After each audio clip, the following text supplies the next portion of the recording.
প্রতিদিন আমরা সোনার ঝলমলে রূপ দেখি। এটি কেবলমাত্র গহনা বা অলংকারের জন্য নয়, বরং সারা বিশ্বের অর্থনৈতিক ব্যবস্থায় এক মূল্যবান ধাতু হিসেবে বিবেচিত। কিন্তু এর উৎস কী? কীভাবে সোনা তৈরি হয়েছিল? মহাবিশ্বের কোন গভীর রহস্যে এর জন্ম? মহাবিশ্বে সোনার সৃষ্টির শুরু। সোনা শুধু পৃথিবীর ধাতু নয়, বরং সৃষ্টি হয়েছিল মহাবিশ্বের গভীরে। সুপারনোভা, যা এক ধরনের বিশাল তারার বিস্ফোরণ কিংবা নিউট্রন তারার সংঘর্ষের মাধ্যমে পৃথিবীতে সোনার উৎস তৈরি হয়। এই বিস্ফোরণগুলোতে যে বিশাল শক্তি বেরিয়ে আসে তা ভারী উপাদান তৈরির জন্য যথেষ্ট। সোনা হলো তেমন একটি ভারী উপাদান যা আমাদের নিজেদের সৌরজগতের জন্মের আগেই মহাজাগতিক ধূলিকণায় তৈরি হয়েছে। পৃথিবীর সৃষ্টিতে সোনার ভূমিকা। 4.5 বিলিয়ন বছর আগে যখন পৃথিবী গঠিত হচ্ছিল, তখন আমাদের পৃথিবীর অভ্যন্তরে প্রচণ্ড তাপ ও চাপের কারণে বিভিন্ন ধাতু গঠিত হয়। এর মধ্যে সোনাও ছিল। লাভা ও আগ্নেয়গিরির বিস্ফোরণের মাধ্যমে পৃথিবীর ভূগর্ভ থেকে সোনা উত্থিত হয় এবং সময়ের সাথে সাথে এটি নদী, পাহাড় ও শিলার মধ্যে জমা হয়। এই প্রাকৃতিক প্রক্রিয়ার মাধ্যমে আমরা আজ পৃথিবীর বিভিন্ন স্থানে সোনার খনি দেখতে পাই। সোনা খুঁজে পাওয়া যায় সাধারণত নদীর তীরে বা ভূগর্ভস্থ শিরায়।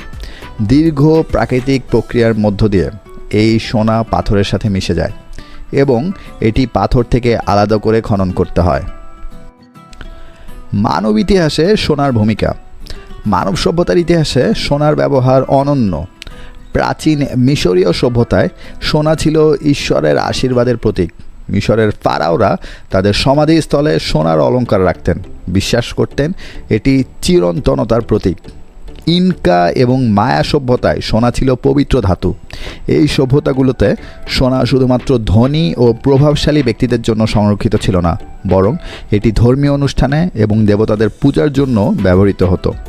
ভারতে সোনাকে ধন সম্পদের প্রতীক হিসাবে দেখা হতো এবং এখনও এটি বিবাহ এবং অন্যান্য সামাজিক অনুষ্ঠানে অত্যন্ত গুরুত্বপূর্ণ।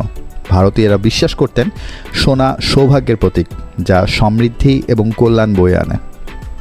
আধুনিক অর্থনীতি এবং সোনা। আজকের দিনে সোনা শুধু গহনাতে সীমাবদ্ধ নেই, এটি একটি বৈশ্বিক মুদ্রার রূপ নিয়েছে এবং অর্থনৈতিক নিরাপত্তার প্রতীক হিসেবে প্রতিষ্ঠিত হয়েছে। বিভিন্ন দেশের কেন্দ্রীয় ব্যাংকগুলো তাদের সম্পদের একটি বড় অংশ সোনায় সংরক্ষণ করে।